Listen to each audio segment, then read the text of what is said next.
Bonjour, j'espère que vous allez bien. Nous sommes aujourd'hui le 25 décembre. Je ne sais pas si vous allez forcément regarder cette vidéo le 25 parce que j'imagine que vous avez peut-être d'autres choses à faire que d'être sur votre ordinateur.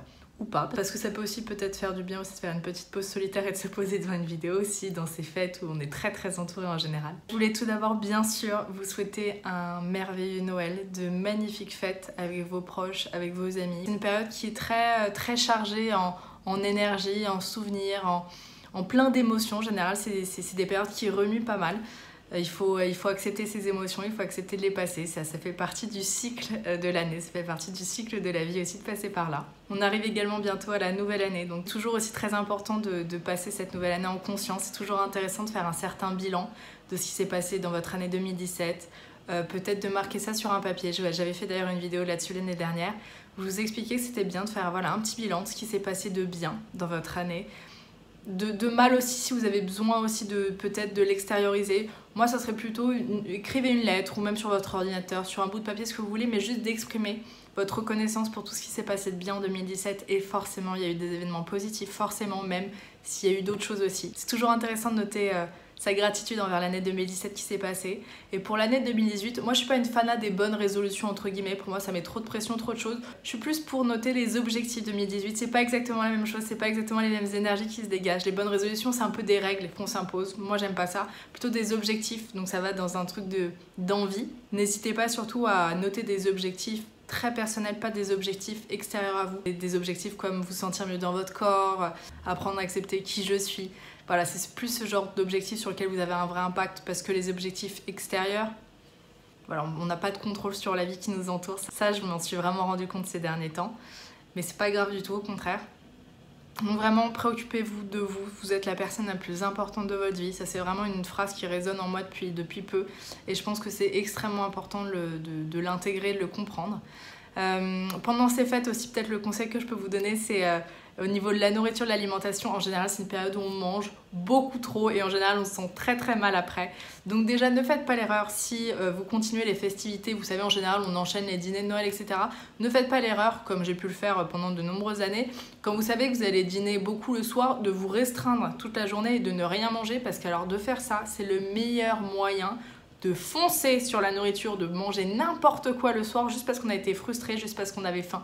Donc mangez normalement, sainement la journée, c'est évident, et faites-vous plaisir le soir, écoutez votre faim, c'est le principal. Après, dites-vous aussi que c'est une période qui est faite pour ça, ne culpabilisez pas non plus. Si vous mangez beaucoup pendant une semaine, et effectivement vous allez peut-être avoir quelques effets après, peut-être prendre un petit peu de poids, peut-être avoir une peau un peu moins canon, ou vous sentir un peu plus lourde, c'est pas bien grave, vous allez rééquilibrer tout ça après. Tout va bien.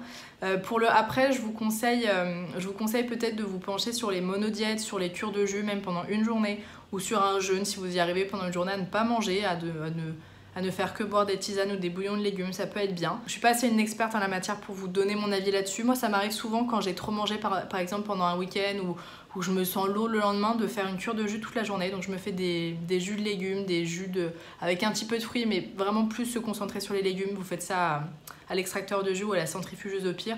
Ou bien si vous n'en avez pas, vous pouvez totalement aller en magasin bio et acheter des sortes de jus de légumes, il y en a. Il y a Yummy qui fait ça, il y a Heyday, j'en parle souvent dans mes vidéos. Donc vous pouvez faire ça pendant une journée. Déjà ça va vraiment détoxifier l'organisme, ça va vous faire du bien parce que l'intestin, l'estomac se mettent au repos et n'ont pas à digérer des fibres. Sinon, vous pouvez également opter pour des monodiètes, donc c'est de manger. Normalement, ça se fait en 3 jours. Moi, je n'y arrive pas en 3 jours. Pour moi, c'est impossible. Mais vous pouvez faire au moins une journée ou même pendant un repas une monodiète, c'est-à-dire ne consommer qu'un seul aliment. Et là, en cette période, je vous conseille de consommer par exemple que des pommes, par exemple pendant une journée entière ou pendant un repas, ou des bananes. Moi, je préfère parce que je trouve ça plus rassasiant, c'est un côté plus réconfortant. Vous pouvez les mixer, vous pouvez les écraser avec un tout petit peu de citron, mais c'est tout. Normalement, on met rien d'autre comme aliment. Ou les manger tels quels. Et le fait de faire ça permet, pareil, c'est dans le même principe que le jeûne ou comme la cure de jus, de mettre un peu votre estomac et votre intestin au repos parce qu'ils n'ont qu'à gérer qu'un seul aliment. Donc c'est beaucoup plus reposant pour eux. Vous pouvez totalement vous pencher là-dessus pendant les fêtes. J'avais mis sur mon blog, dans l'onglet les e-books, mes e-books préférés, le e-book d'une naturopathe qui a fait tout un e-book sur ça, sur ces cures-là pour détoxifier un peu l'organisme. Il est hyper intéressant, il est très bien fait et hyper simple à comprendre. Sinon il y a bien sûr le livre de Anne-Claire Méret, je vous en ai déjà parlé sur ma chaîne, Le miracle du jeûne. Alors elle parle du jeûne bien sûr, elle explique comment le faire, les effets que ça a sur le corps, mais elle parle aussi de la monodiète ou des cures de jus. Parce que moi personnellement le jeûne je crois que je ne suis pas encore capable, j'aime trop manger pour ça et même les cures de jus et les monodiètes j'ai du mal. Mais déjà, si vous faites un repas ou 2 dans la journée, c'est déjà très bien. Et sachez, vous pouvez faire aussi des monodiètes par repas. C'est-à-dire que le matin, vous pouvez manger que des bananes, le midi que des pommes, et le soir, imaginons, vous pouvez vous faire une monodiète de courgettes, par exemple. Et au moins, ça permet un peu de changer dans la journée. Vous n'avez pas l'impression d'avoir mangé qu'un aliment dans la journée, mais ça met quand même votre corps au repos. Donc voilà, c'est mon petit conseil que vous pouvez appliquer après les fêtes. Ça va faire du bien à votre corps, ça va faire du bien à votre tête, à votre morale aussi, parce qu'on se sent beaucoup plus légère. Alors une fois de plus, je vous remercie énormément de m'avoir fait confiance pour ce calendrier, pour ce Healthy Calendar, de m'avoir soutenue dans ce projet-là. C'était la première fois pour moi que je me lançais dans un projet comme celui-ci. J'espère qu'il vous a plu, j'espère que vous avez appris quelques petites choses, ou bien que vous avez revu des bases, que ça vous a permis d'en apprendre peut-être plus sur certains sujets, même si vous les connaissiez déjà. En tout cas, merci pour les quelques retours que j'ai eus et j'ai été ravie de vous accompagner pendant tout ce mois de décembre. Je vous embrasse très très fort et on se retrouve sur ma chaîne de toute façon début janvier. À très vite.